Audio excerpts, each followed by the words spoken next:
watching. Today we're going to talk about boundaries and basically what that means in a relationship.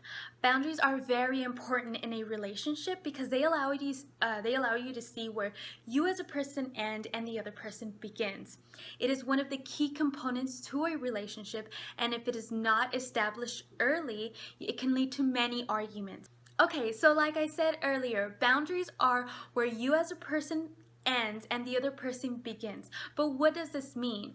This means that you are your own person. You decide to say yes or no. You choose to allow someone to have influence in your life, and at the end of the day, we have to take responsibility of who we are and what we do. In setting boundaries, we need to find a balance between boundaries that are too weak and ineffective and boundaries that are too strict. We need to find a healthy balance, and finding that healthy balance is not going to be easy. It's going to take a lot of time and it's going to take a lot of work. But the hardest part about setting boundaries is that other people may not accept them. Other people will push back and not want you to put those boundaries there. So you must continue and stay strong in the limits that you want to set. So when we begin to set boundaries, we need to learn how to recognize and acknowledge our own feelings. This helps us become self-aware about the different emotions that we get when different boundaries are crossed, rather than ignoring them. And when boundaries are too weak and ineffective, all of our feelings become enmeshed with the other person's feelings. So what does that mean? So let me give you an example. Let's say that a friend wants to borrow money, but they never pay you back. So now you're stuck between the two feelings of, I feel bad that I can't let my friend borrow money because they need it and I don't want to disappoint them. So that's what you're thinking about the other person, and it's influencing your feelings. But then at the same time, you're feeling that this person always takes advantage of me, that I can't trust that this person will pay me back. So you have two feelings that are influencing your decision. So this kind of makes your boundaries kind of weak and ineffective. I'm not saying not to consider the other person's feelings and where they're coming from, but if you're thinking of their feelings rather than the logical sense of what they need the money for, then your boundaries are going to be too weak and you're going to cross them, and then people are going to continue to take advantage of you. So how do you do this? What do you need to do in order to learn how to acknowledge your feelings and your emotions? So there are a couple of things. So there are 3 things that you need to learn to do in order to acknowledge your feelings and emotions.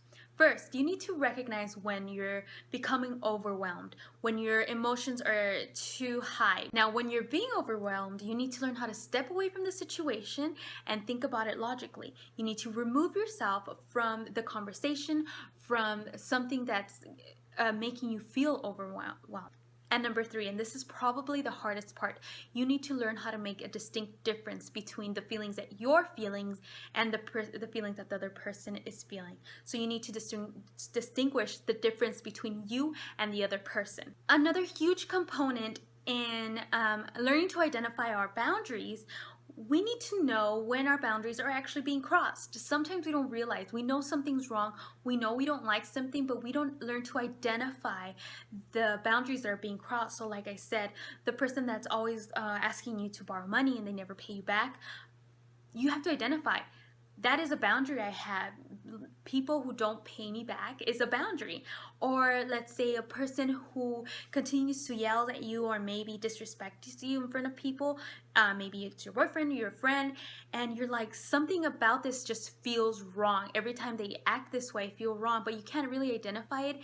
You need to learn to identify how you want a person to speak to you, how they want to you want them to respect you. So learn to identify how your boundaries have been crossed. Another big part of setting boundaries is the word no. You need to learn to use it. A lot of people don't use it enough. A lot of people are too scared to let the other person down, but it's okay. Sometimes people aren't going to like the decisions you make or the things that you don't like or the limits that you're setting, but you need to be okay with using the word no. That is simple. No. So one of the last things I want to mention about boundaries is that if you set boundaries, 2 things will happen.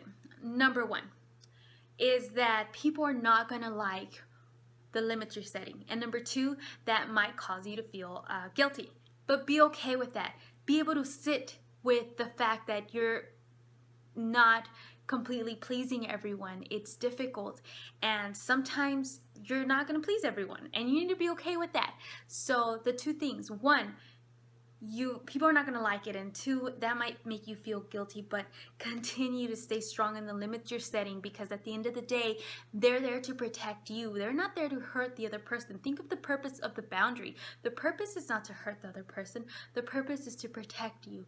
So be okay and learn to talk about it. Explain to the person why you're deciding to set those limits, or why you're not allowing them to do what they are asking you to borrow money or whatever, so just set those boundaries, okay? And make sure you're okay with not pleasing everyone, and that sometimes you're gonna feel guilty, but it's okay.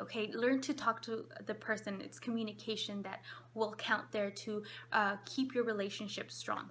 Okay, so I hope this video is helpful for you guys. So like I said in my last video, if you have any questions, go ahead and write them down on the comments below, or you can go ahead and email me. I hope you guys have a beautiful day. Bye.